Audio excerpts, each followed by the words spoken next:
Cari residenti in Italia, oggi è la vostra ultima occasione per assicurarvi un reddito passivo di 1.000 euro al giorno. Immaginate di non dover più fare calcoli o pensare alle finanze. Questo programma di investimento supportato dal governo può offrire alla vostra famiglia sicurezza finanziaria e garantire un reddito mensile di almeno 15.000 euro. Le risorse della piattaforma non sono illimitate.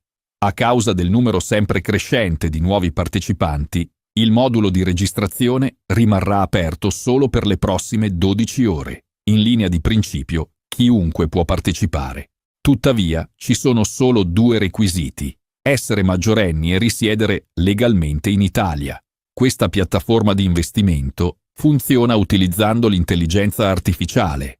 Analizza il mercato 24 ore su 24 ed elabora automaticamente tutte le transazioni di trading. Pertanto, non è richiesta alcuna conoscenza pregressa in materia di investimenti. Per attivare il vostro conto di trading e lasciare che il sistema lavori per voi, è sufficiente un deposito minimo inferiore a 300 euro. Personalmente, garantisco a ogni partecipante un rimborso di 2.000 euro se il primo giorno di partecipazione il guadagno è inferiore a 500 euro. In pochi minuti potete compiere il primo passo verso la libertà finanziaria. La decisione spetta a voi. Oggi.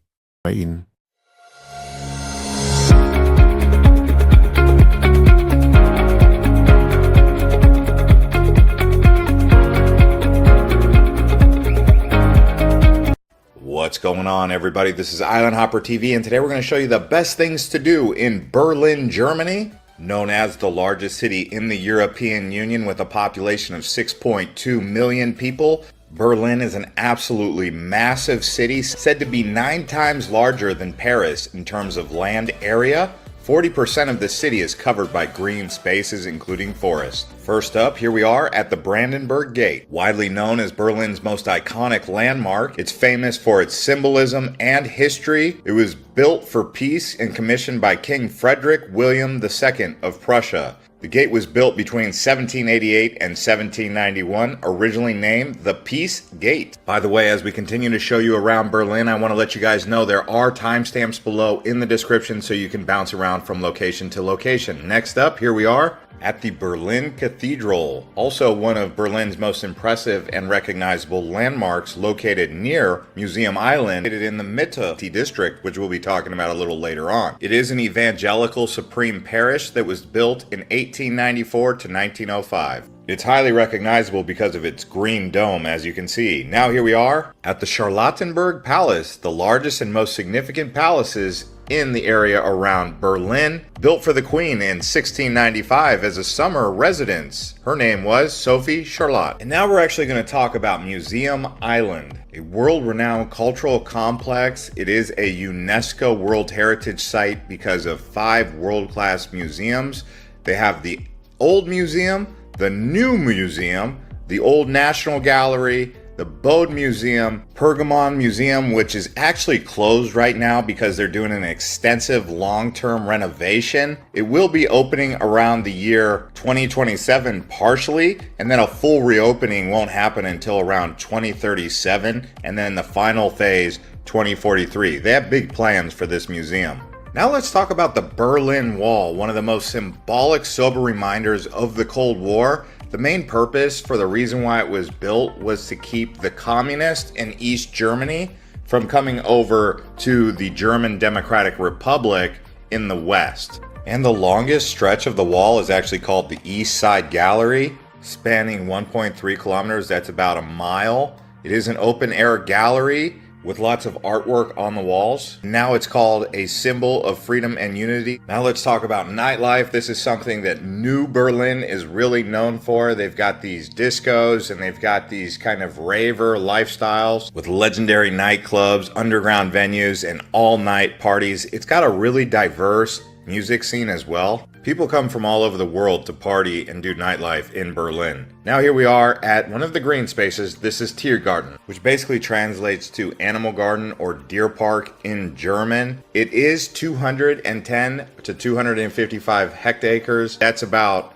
520 to 630 acres. It's a huge park known as the Lungs of Berlin, located right in the heart of Berlin. It's kind of like New York's Central Park, but here in Berlin, with plenty of walkways for cycling and jogging. This here is the topography of terror. It's Berlin's most important and somber memorial. It's located on the former grounds of the secret state police, or the Gestapo of the SS. And as you can see, you'll be getting around a lot of places in Berlin. One of the best ways to get around is on the subway. When you purchase your ticket, remember it is divided into 3 zones, A, B, and C. You always want to make sure that the ticket that you purchase is for the correct zone.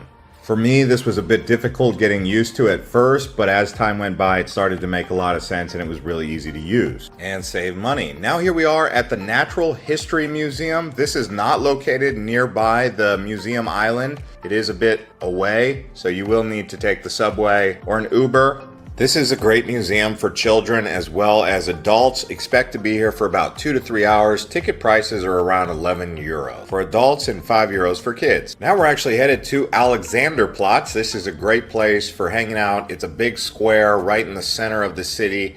They've got a lot going on here. I consider this more of a marketplace, kind of a hustling and bustling kind of experience here in Alexanderplatz.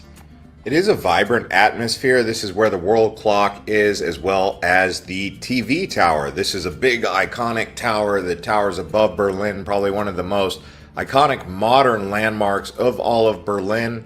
You can actually go to the top. Ticket prices start at around $22.50, but if you wanted to go to the observation deck plus the restaurant, it's around $24.50. Children are $12.50 to go up to the observation deck, so you save a little bit of money. It is 368 meters, that's 1,207 feet. Now here we are at Mitte, which actually means middle in German. So this is the middle of the city. This is one of the most famous neighborhoods. A lot of what we've already been showing you is located here in Mitte, but this is probably where you'll want to be staying, somewhere around this area. They've got plenty of cafes, restaurants. It's really got the cosmopolitan feel. They also have some German brew houses, and most of the famous sites and landmarks are here. Next up, here we are at the Berlin Central Station. This is a great way to get around Germany and Europe. It's like a central station here in the middle of Central Europe. Originally opened in 2006. It does have 5 levels. There's an upper level, which is east-west tracks, lower level, north-south tracks, and then ground level, which is retail, ticketing, and entrances. It is made of glass, so it's an interesting glass modern type structure. Here you'll find high-speed trains that'll take you long distance, as well as intercity trains that will take you around the big sprawling city of Berlin. I arrived here from Amsterdam and then departed later for Prague, Czech Republic. How can you come to Germany without trying some of the local beer? As you know, October is Beer Fest, but Berlin is one of the famous places for German Brewhaus.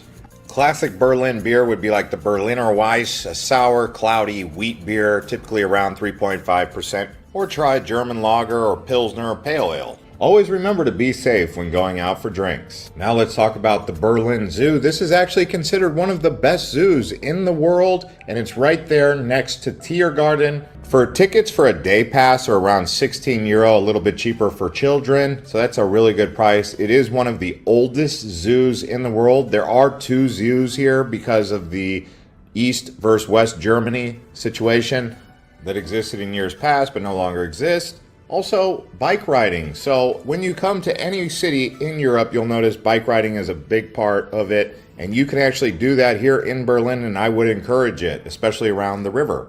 Consider downloading the app Nextbike and having that set up before arrival so that you can easily ride bikes here. Now let's talk about German food. One of the foods that really stands out to me is currywurst. This is basically bratwurst, sausage, with fries and some curry powder on the ketchup. Very delicious and definitely a local food here in Berlin. You will also notice that kebab is popular here in the city of Berlin. A lot of people don't realize that because this is something that would come from, say, Turkey or the Middle East, but here in Berlin, lots of kebab. But then above and beyond the currywurst or the kebab, you have plenty of bratwurst. As you guys know, bratwurst is a staple of German cuisine. You also have sauerkraut. That's a famous dish here. Basically, fermented shredded cabbage. Now here we are at Olympic Stadium. In Germany, this is a very popular place for soccer, or as it's known over here, football. Now, they do have the Hertha BSC team, the German national team plays here, but soccer in general, very popular sport in Europe.